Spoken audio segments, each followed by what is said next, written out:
Let's take a look at the basic structure of a C# program. Now I've gone and fired up the C# Express development tool. I'm going to create a new project by clicking the New Project link here on the left-hand side, and the New Project dialog comes up.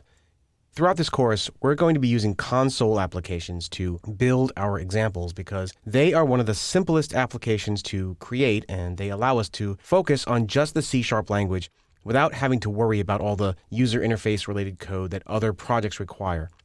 I'm going to select the console application option and I'm going to give it a name. I will just call this one Structure C#, and I'm going to click OK. At this point, C# Express will create a new project and open it for me, and it will drop me in the editor into a file called program.cs. C# code is stored in files that have the .cs file extension, and right now we only have one of these, but your application can use as many of these files as you like, and in fact, as you build your programs, you'll probably create many different .cs files to group related classes and pieces of your code together, rather than just type thousands of lines into one file. For now, we've only got one, so let's go through this file line by line. Right at the top here, we have a bunch of using statements. These statements tell the C# compiler which pieces of the .NET framework that my project will be using. And they allow me to write my code using a bit of a shorthand notation that we'll see more of in a few minutes. Now, if you're familiar with other languages like, say, Java or C or C++, these using statements are sort of analogous to things like import statements or include statements and so on. But in C#, we use the using statement to indicate which pieces of the .NET namespaces I'm using in my program. The next line down is the namespace declaration for this project, and that's here on line 6. Now, I mentioned earlier that C# uses something called namespaces to organize code into related groups or modules, and your program is no different. Namespaces are basically just an organizational tool. They keep related code together, and they prevent certain kinds of problems. Now, for example, if your program were to define a class that has the same name as a class in some other .NET library, either from Microsoft or some other third party, your program's namespace would keep those two classes from colliding with each other and causing a whole bunch of compile problems. Now, the C# editor creates the namespace for you when you create your project, and it defaults to the name of the project, and we're just going to leave this as it is for now. Next, we have something called a class definition. You can see that here on line 8. It's the keyword class followed here by the word program. And again, I mentioned earlier that in C# almost everything's an object, and again, your program is no exception. In C#, the way that you define and create objects is by using the class keyword, which we'll see more of later in the course. And again, we're just going to leave this as it is for now. Inside the class definition is the most important part of our C# program, the main function, and you can see that here on line 10. Now, if you're already familiar with languages like C, Java, Objective-C, and so on, then this will look familiar to you. If not, let me explain. When .NET goes to run your C# program, it needs to know where to start, and the main function is that starting point. It doesn't matter how many functions or lines of code your application contains, somewhere in your program, .NET expects to find one special function called main, and that's where it begins running your program.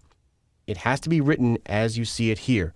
It needs to be called main, and the first letter must be uppercase because C# is a case-sensitive language. Case does matter here. Because if you try to ignore case in C#, whether it's for function names or variable names or anything else, you are in for a bunch of problems. Now, it's important to note that not all C# project types have a main functions, for example, ASP.NET pages, but many of them do.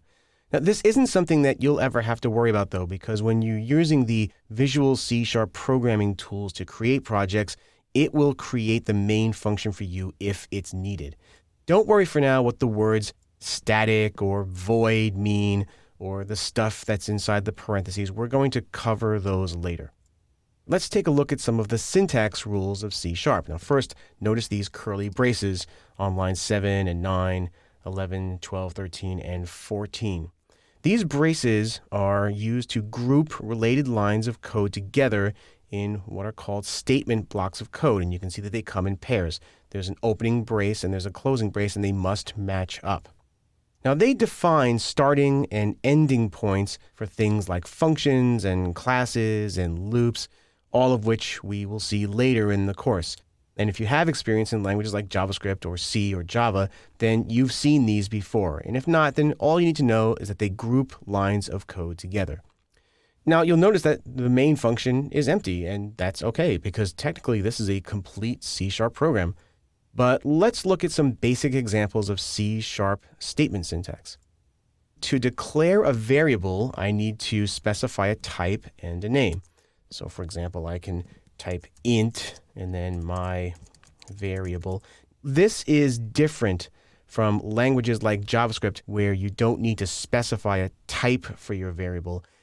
Now, note also that every statement in C# must end with a semicolon, as I've done here. Some other languages like JavaScript, for example, don't require this, but C# does. Every time you type a statement, whether it's a variable declaration or you call a function or any kind of statement that you write in the code, has to end with a semicolon. That's a really great practice because it really makes it clear where statements end. Now in C#, I can use some of the built-in .NET objects since I've included them in those namespaces using the using statements. For example, the console object. So let me just show you a quick example. I'm going to start typing the word console. And you can see that as I'm typing, the Visual C# Express development tool is helping me out here by trying to guess what it is I'm going to type. And you can see it's centered on the word console there in the little pop-up. So if I hit return, it'll put the word console for me. Console is one of the built-in objects in .NET when you're using console applications. For example, to write something out to the console, I can use the write line function. So I'm going to type dot, and once again, that little code hinter comes up, and I'm start using the word write, and you can see that it zeroes in on some of the functions available to me. I'll just choose the write line function, and I will just simply write out something like this. Once again, notice that I've got a semicolon at the end of my statement. The other thing that you should notice is that in C#, strings are contained within 2 double quotes. And we'll cover a lot of this a little bit later in the course. But if you're coming from languages where strings can be specified using either single or double quotes, that's not the case in C#. You have to use double quotes.